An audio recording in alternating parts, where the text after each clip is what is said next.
Just got up for a second and I turned back around and she was already gone. They just found me dead in my bed and I was like, oh really? They were going down to the morgue. This is a true story of murder.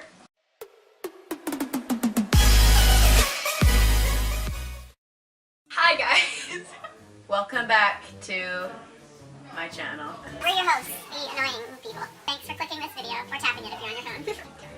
That's good! Today we're telling some spooky ghost stories because it's almost Halloween and yeah, start with your music box story. So I have a music box collection.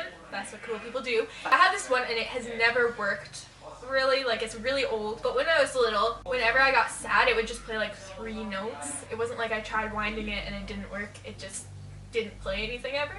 So that was always fun. That's terrifying to me because that says maybe like a ghost was like controlling the entire box and it's always a ghost present and like attached to that music box. I still have it sitting in my room. It hasn't played in like 2 years. I think I got sad too much. Yeah, literally. It can't play when you're just sad all the time.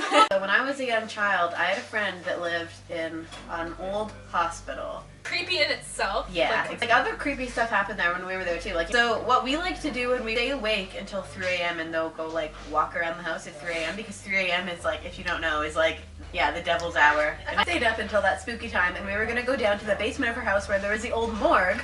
And there's like, it was still a morgue. Like there was like steel drawers in the cement wall. Like we were going down to the morgue. But we didn't actually make it that far. We didn't make it down to the morgue because we just walked out of her room and we were just standing at the top of the stairs. There was a man standing there and at first we thought it was her dad and we were kind of like, fuck, we're gonna get in trouble for being awake at 3 in the morning.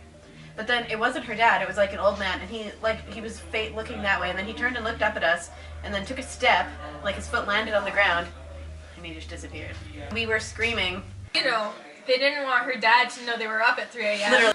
I know, so then yeah, we started screaming and her dad came in and was like, what the fuck? And we were like, were you just down at the bottom of the stairs? And he was like, no, you just fucking woke me up because you were screaming at the top of your lungs. Jesus, take the wheel. It was too much. Okay, so now you have to tell your story of your imaginary friend and Mariah has to stay for this. So when I was like quite little, I had this imaginary friend. Her name was Isabella Moist. Spelled Moist? Moist. She was just like a normal little girl. She was 9. So I was pretty little and she just was like a normal kid. But the story behind her, she got murdered in her house in the middle of the night. She was home alone. And how was she sleeping home alone but then was murdered?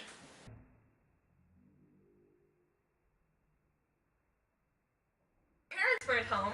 Okay. And she was sleeping in her bed and some guy came up basically and I can't remember if it was stabbing or shooting her. Anyway, she was wearing like a white dress with a pink ribbon. She was like, yeah, so my parents came home later. They just found me dead in my bed and I was like, oh really? And they just buried me in the field and left the home. So this ghost was telling you this because it was like her house. This was her, like this was where she lived and it happened in this house. My imaginary friend, she was a murdered little girl. And I wrote a story about it when I was in the 6th grade because I still remember it. Sometimes I would still see her, so. You would still see her? Yeah, so.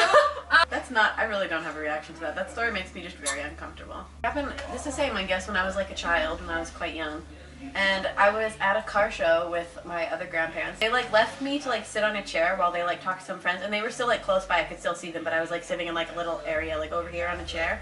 There's another chair here, and there was a woman sitting there talking to me, and like we were sitting there talking to each other the whole time.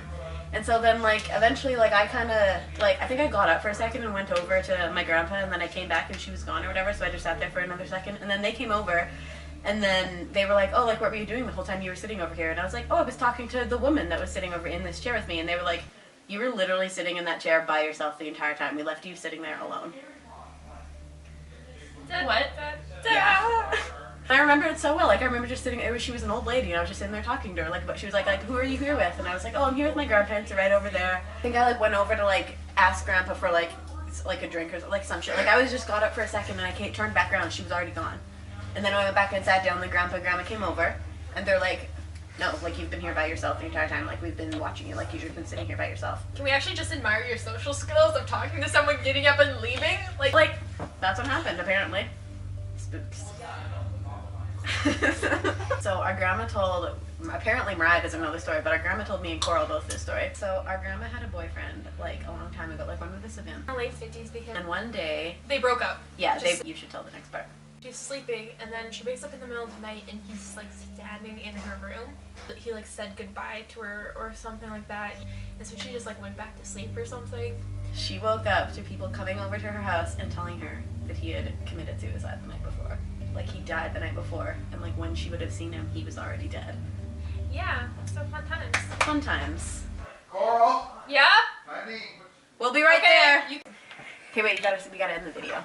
Happy Thanksgiving. It's can Canadian. celebrate that. It's Canadian. Yeah, really. It's Canadian Thanksgiving. We were just having a big cultural conversation. Not to, that's totally okay. It's totally Just fine. be respectful.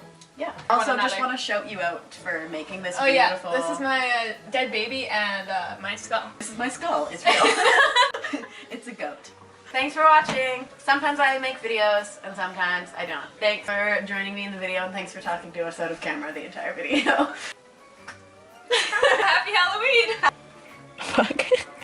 We were driving past on Ring Road and there was a couple of cars pulled over and a cop car. And there was like, we couldn't tell when we drove past the first time, but then when we were on our way home, we could see more and we saw that there was something now covered. Like we could tell it was a person. Yeah. I was like, I swear to God, I was like, It's more